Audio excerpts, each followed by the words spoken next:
Hello friends, मैं सोनम जैन। आप सभी देख रहे हैं एच जे सोनम चैनल पर आप सभी का स्वागत है। दोस्तों, आज की कहानी है ननद जी चोरी आपने की है भाग 2। आज की कहानी शुरू करने से पहले कर दीजिए चैनल को सब्सक्राइब, क्योंकि इस चैनल पर मिलती रहती है नई नई कहानियाँ देखने के लिए। वीडियो को लाइक कर जरूर कर दीजिएगा, क्योंकि जब आप वीडियो को करते हैं लाइक तो मुझे मिलती है नई नई कहानियाँ देखने के लिए प्रेरणा। और हाँ, कहानी को अपनों के साथ शेयर करना बिल्कुल नहीं भूलिएगा, जिससे ये कहानी ज़्यादा से ज़्यादा लोग देख सकें। तो चलिए कहानी शुरू करते हैं। सपना जब ड्रेसिंग टेबल पर देखती तो उसके सोने की इयररिंग वहाँ नहीं होती, जिसे देखकर सपना घबरा जाती और पूरे घर में अपने सोने की इयररिंग ढूंढने लगती। लेकिन सपना को इयररिंग कहीं नहीं मिलती।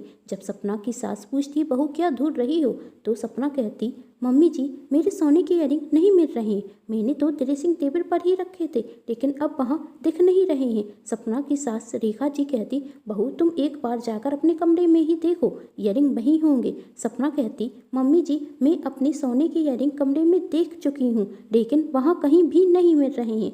रेखा जी कहती, बहू घर में से तुम्हारे इयररिंग कहाँ जाएंगे, तुम एक और बार अच्छे से देखो, इयररिंग मिल जाएंगे। तभी सपना की ननद आरती आकर कहती है, भाभी मम्मी सच कह रही हैं, चलिए मैं भी आपकी मदद कर देती हूँ इयररिंग ढूंढने में। सपना अपनी ननद आरती से कहती, जब मैं कमरे में नहीं थी तो आप मेरे कमरे में क्यों आई थी।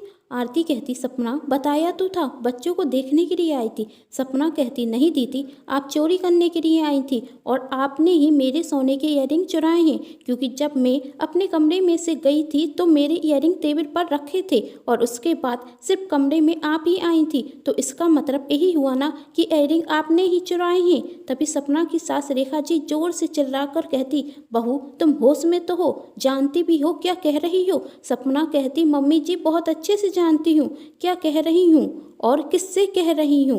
यह तो मैं शुरू से जानती थी, यदि मेरे पास कोई कीमती वस्तु होती है तो इन्हें बहुत तकलीफ होती है, इसलिए तो यह अपने बच्चों को मेरे कमरे में भेजकर मेरी कीमती वस्तुएं तुड़वा देती हैं, और आज तो इन्होंने चोरी तक कर ली। तभी रेखा जी अपनी बहू सपना से कहती हैं, बहू अब एक और शब्द मैं अपनी बेटी के खिलाफ नहीं सुनूंगी, तुम आरती से माफ़ी मांगो, मेरी बेटी कभी भी चोरी नहीं कर सकती। तब सपना ने कहा, मम्मी जी चोरी तो आपकी बेटी ने ही की है, जरा अपनी बेटी से पूछिए तो, जब इनके बच्चे गार्डन में खेल रहे थे तो यह मेरे कमरे में उन्हें ढूंढने के लिए क्यों आई, और उसी वक्त जब मैं कमरे में नहीं थी, वह तो मैं अचानक से कमरे में पहुंच गई और इन्हें अपने कमरे में देख लिया, वरना ना जाने क्या क्या चुरा कर ले जाती यह मेरे कमरे में से।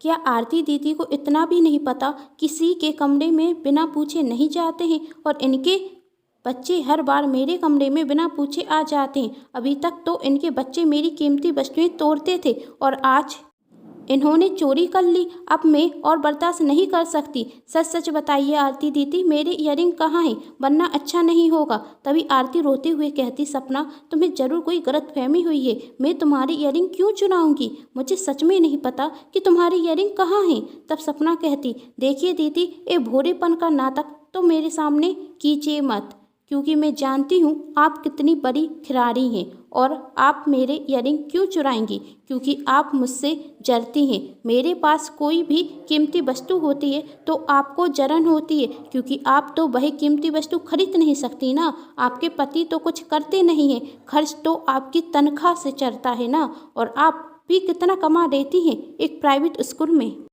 आपकी तनख्वाह जितनी है उससे घर का खर्च ना चले तो आप महंगे महंगे शौक़ कहाँ से पूरे करेंगी। अब आप अपने शौक़ पूरे नहीं कर सकती तो आपको दुख भी होता है कि मैं अपने शौक़ पूरे क्यों करती हूँ, मैं कीमती वस्तुएं क्यों खरीदती हूँ, आपको दुख होता है, इसलिए तो आप अभी तक अपने बच्चों से कहकर मेरी कीमती वस्तुएं तुड़वा देती थी। लेकिन आपने जब मेरे सोने के इयररिंग देखे तो आपसे रहा नहीं गया और आपने वह चोरी कर लिए। अब आपकी औकात तो है नहीं इतने महंगे इयररिंग खरीदने की, तो आपने सोचा चोरी ही कर लेती हूँ। यह सुनकर आरती बहुत जोर जोर से रोने लगती, और तभी सपना का पति निखिल ऑफिस से आता और सपना से गुस्से में कहता, सपना तुम क्या बकवास कर रही हो, तुम्हारी हिम्मत कैसे हुई मेरी दीदी पर इतना बड़ा आरोप लगाने की।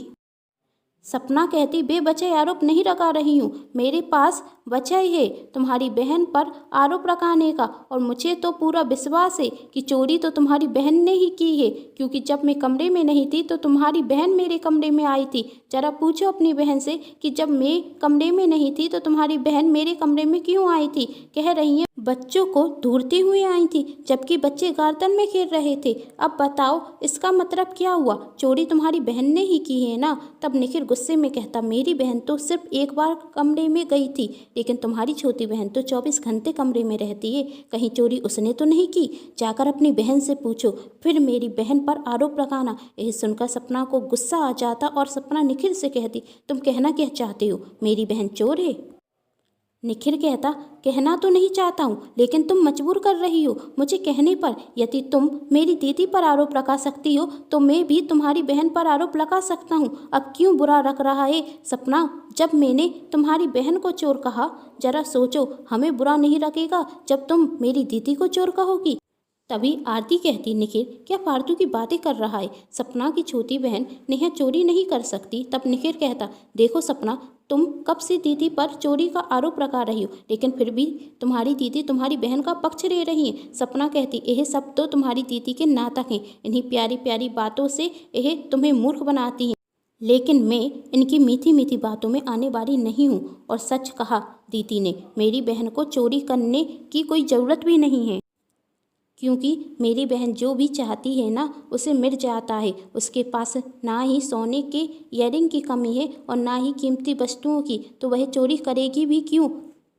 कमी तो तुम्हारी दीदी के पास है, इन्हीं के पास नहीं है कोई कीमती वस्तु, तो चोरी तो यही करेंगी ना। तब निखिल चिल्लाकर सपना से कहता, सपना बस, अब एक और शब्द अपने मुंह से निकाला तो मुझसे बुरा कोई नहीं होगा।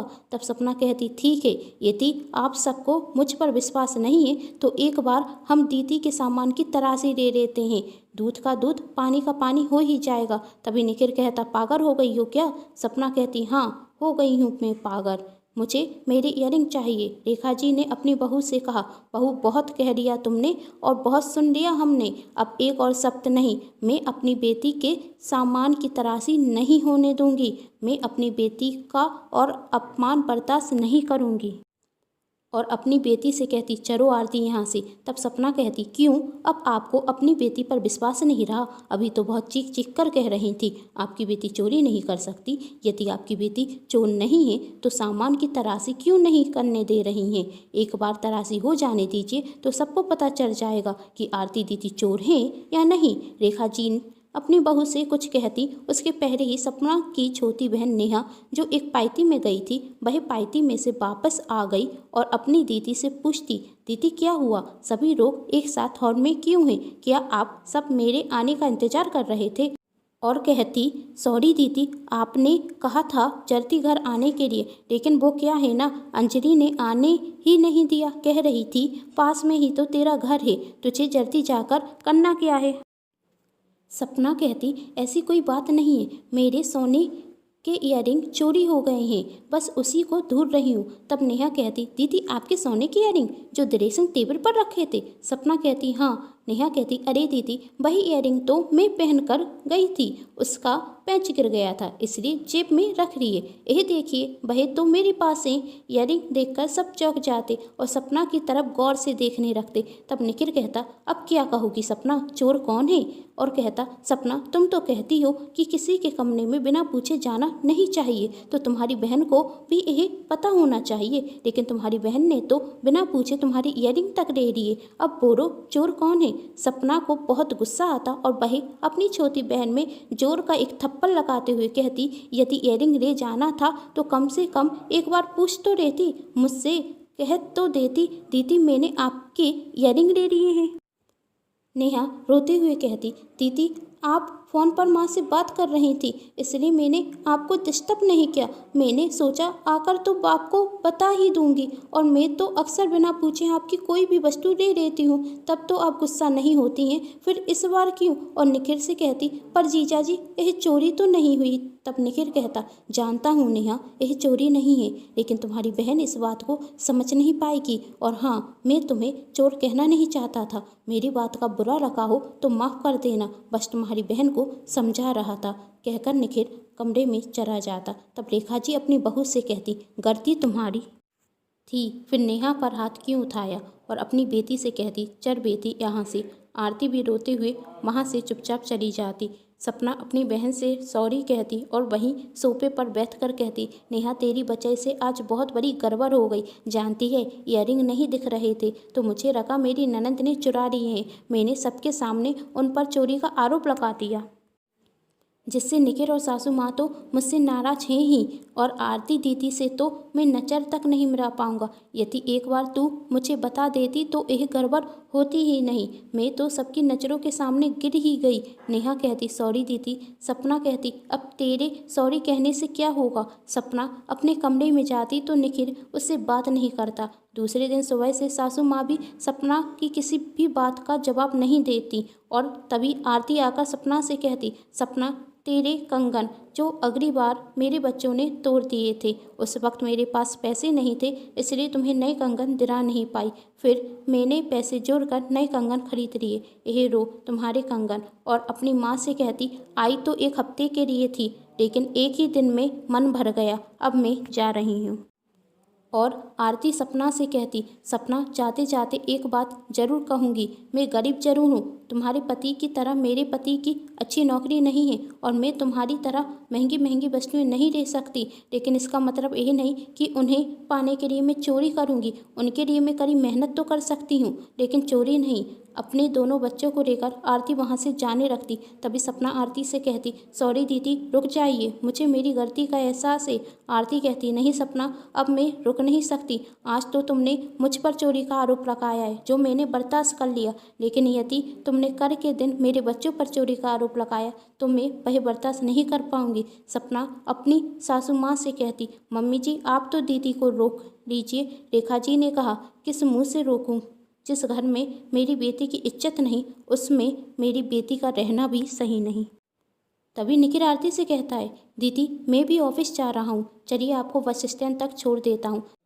तब सपना कहती है, निखिल तुम ये क्या कह रहे हो? तुम्हें दीदी को रोकना चाहिए और तुम उन्हें बस स्टैंड तक छोड़ने के लिए जा रहे हो। निखिल कहता, तो क्या कहूँ सपना, तुमने मुझे इस लायक छोड़ा ही नहीं कि मैं दीदी से कह सकूं कि कुछ दिन और रुक जाओ। और निखिल कहता, यदि सपना मेरी भी नौकरी छूट जाए और तुम्हारे मायके में तुम्हारी भाभी तुम पर चोरी का आरोप लगाए तो तुम्हें कैसा लगेगा? क्या तुम उस घर में रुक पाओगी? सपना से उसका पूरा परिवार नाराज था। सपना को भी अपनी गलती का एहसास था, लेकिन शायद अब बहुत देर हो चुकी थी। सपना को एक बार अपनी ननद पर चोरी का आरोप लगाने से पहले सोच लेना चाहिए था। शायद किसी ने सच्ची कहा है, धनुष से निकला हुआ वाण और मुंह से निकले हुए शब्द वापस से नहीं लिए जाते, इसलिए जो भी बोलो सोच समझ कर बोलो। उम्मीद करती हूँ दोस्तों आप सभी को ये कहानी पसंद आई होगी। यदि कहानी पसंद आई है तो अपनों के साथ शेयर कीजिएगा, वीडियो को लाइक जरूर कीजिएगा और चैनल को सब्सक्राइब करना बिल्कुल नहीं भूलिएगा, क्योंकि इस चैनल पर मिलती रहती है नई नई कहानियाँ देखने के लिए। Thanks for watching.